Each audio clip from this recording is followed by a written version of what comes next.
मुलुग जारिमिनारि थावनि मानास हायुङारि हाग्रामा मानास हायुङारि हाग्रामायाव बांदों मोसानि अनजिमा। दासान्दि मानास हायुङारि हाग्रामायाव दं मा 63निबो गोबां मोसा।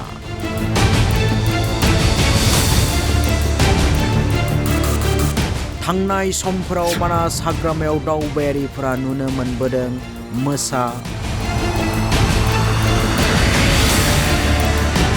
हायुङारि हाग्रामायाव लेवा मोसाखौ लानानै गोबां रोखोमनि मोसा नुनो मोनो।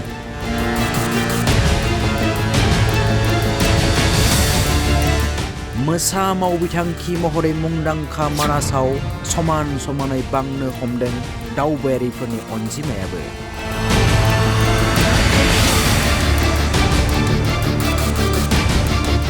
मोसानि उदां बेरायग्लांनाय नायनो थाखाय मानासाव फैयो दावबायारिफोरा।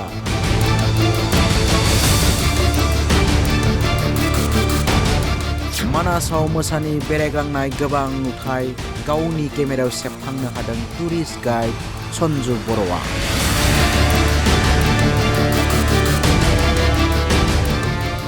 আমাৰ মানাসত প্ৰায়খিনি জীৱ জন্তু বৃদ্ধি হৈছে, তো সঘনাই এতিয়া মানে বাঘ দেখি পাই আছে, কিন্তু তেনেস্থলত যে বাঘৰ কাৰণ বাঘ এইটো সময়তে দেখা পোৱাৰ চান্স থাকে, কিন্তু আৰু 2 মাহ পিছত আৰু বাঘৰ তেনেকুৱা কমি যাব। তো এইটো সময় মানে বাঘৰ এটা মেটিং ছিজন হয়, তো এই সময়ত মানে বাঘৰ সঘনাই চাইটিং হৈ থাকে। আৰু কি কওঁ পৰ্যটকসকলক?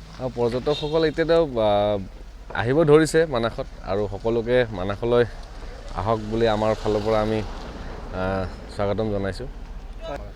আমাৰ ইয়াততো এনে বিগ কেট বুলি ক'লে ৰেয়াৰ স্পিচিছ বহুতকেইটাই আছে, যেনেকৈ ৰয়েল বেংগল আমি যিটো ঢেকীয়াপতীয়া বুলি কওঁ, আৰু গোধাফুটুকী ক্লাউডেড লেপাৰ্ড, আৰু ব্লেক পেন্থাৰ যিটো আমি অসমীয়াত ঘোং বুলি কওঁ, আৰু কমন লেপাৰ্ড যিটো আমি অসমীয়াত নাহৰ ফুটুকী বুলি কওঁ, আৰু তাৰোপৰি কেট স্পিচিছ বহুত আছে, লেপাৰ্ড কেট, ফিচিং কেট। তো এনে টোটেল মানাসত আপোনাৰ টোটেল 63 স্পিচিছ মেমেলছ আছে।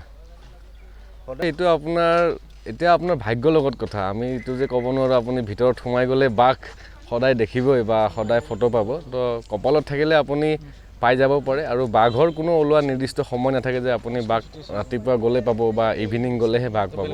তো সিহঁতৰ ঘৰত আমি সোমাই যাওঁ মানে চাফাৰী কৰিবলৈ, তো কেতিয়া আমি দেখা পাওঁ কাৰ ভাগ্যত ওলায় সেইটো ক'ব নোৱাৰি।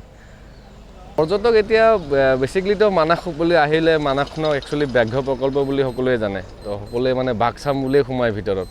তো এতিয়া এইটো বছৰ যিহেতু বাঘৰ সঘনাই চাইটিং হৈ আছে, তো সকলোৰে মনত এটা মানে প্ৰশ্নবোধকটো নাইকিয়া হৈ গৈছে যে মানাসত যে বাঘ নাই। কিছুমানে ভাবে যে মানাসত আমি সোমালোঁ আমি বাঘেই নেদেখিলোঁ। তো এতিয়া বাঘৰ যিদৰে চাইটিং হৈ আছে, তো মনত সেই প্ৰশ্নটো মানে প্ৰশ্নবোধকটো নাহে, তো বাঘ আমি দেখিলোঁ বুলি কয় আৰু বাহিৰত আহি পেলাই। হয়, তো দেখি বিদেশী পৰ্যটক এইটো ছিজনত আহি গৈছে আৰু আহি আছে। আজি 2 দিন ধৰি এটা টীম ঘূৰি আছে, আৰু লাষ্ট মান্থতো 2টা টীম ঘূৰি গৈছে আমাৰ আউট অফ কাউণ্ট্ৰিৰ, আৰু বাকী আমাৰ অসমৰ আউট অফ ষ্টেটৰো বহুত পৰ্যটক আহিছে। তো তেনেকৈ ভিৰ কৰি আছে, আৰু যিহেতু পিকনিক ছিজন আমাৰ ইয়াত মানাসত এখন আমাৰ যিটো বেকী নৈৰ তলৰ খুঁটিত মানাস পিকনিক স্পট আছে, তো সকলোৱে আহক, পিকনিক কৰিব আহক, আৰু লগতে মানাসৰ প্ৰাকৃতিক সৌন্দৰ্য উপভোগ কৰি যাওক। News desk report, photo live 24।